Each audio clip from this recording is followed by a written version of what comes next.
रुद्रावतार हनुमान जी सबसे जल्दी प्रसन्न हो जाने वाले जीवंत देव हैं। जीवन की हर समस्या का समाधान हनुमान चालीसा द्वारा किया जा सकता है। हनुमान चालीसा का पाठ करने से भक्तों के सभी कष्ट दूर हो जाते हैं। हनुमान जी की उपासना से सुख, शांति, आरोग्य और लाभ की प्राप्ति होती है। नकारात्मक शक्तियां भी हनुमान जी के भक्तों को प्रभावित नहीं कर पाती हैं।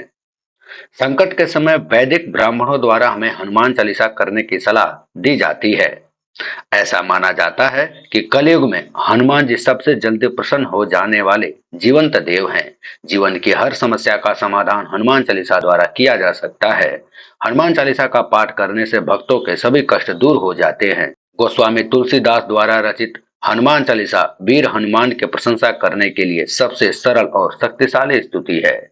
उन्होंने हनुमान जी की स्तुति में कई रचनाएं रची, जिनमें हनुमान बाहुक, हनुमान अष्टक और हनुमान चालीसा प्रमुख हैं। हनुमान चालीसा की रचना के पीछे एक बहुत ही दिलचस्प कहानी है। चलिए जानते हैं। ये घटना उस समय की है जब भारत पर मुगल सम्राट अकबर का राज्य था। एक बार सुबह के समय एक महिला ने पूजा से लौटते हुए तुलसीदास जी के चरण स्पर्श किए। तुलसीदास जी ने उसे अखंड सौभाग्यवती होने का आशीर्वाद दे दिया। आशीर्वाद मिलते ही वह फूट फूट कर रोने लगी और रोते हुए उसने बताया कि मेरे पति का अभी अभी देहांत हो गया है और आप तो राम जी के परम भक्त हैं, आप उन्हें जीवित कर दीजिए।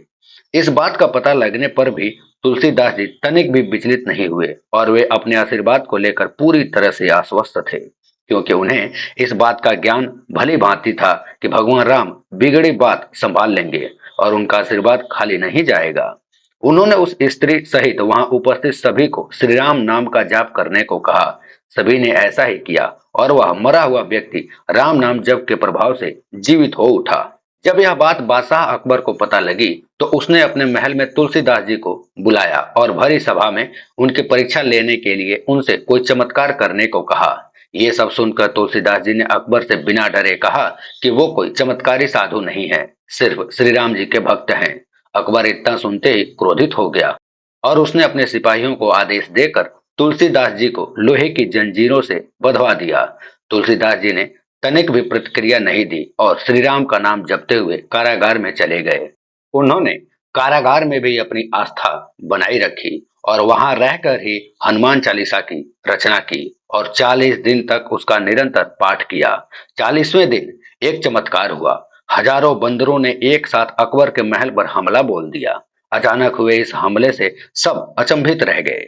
अकबर एक समझदार बादशाह था, इसलिए उसे कारण समझते देर न लगी और अब उसे भक्ति की महिमा समझ में आ गई थी। उसने उसी क्षण तुलसीदास जी से क्षमा मांगकर कारागार से मुक्त किया और आदर सहित उन्हें विदा किया। इतना ही नहीं, अकबर ने उस दिन के बाद तुलसीदास जी से जीवन भर मित्रता निभाई। हनुमान जी ने तुलसीदास जी को आशीर्वाद दिया कि जो भक्त कलयुग में श्रद्धा भक्ति से इस पाठ को करेंगे उनके सारे कष्ट दूर हो जाएंगे। तो ऐसे हुई थी हनुमान चालीसा की रचना।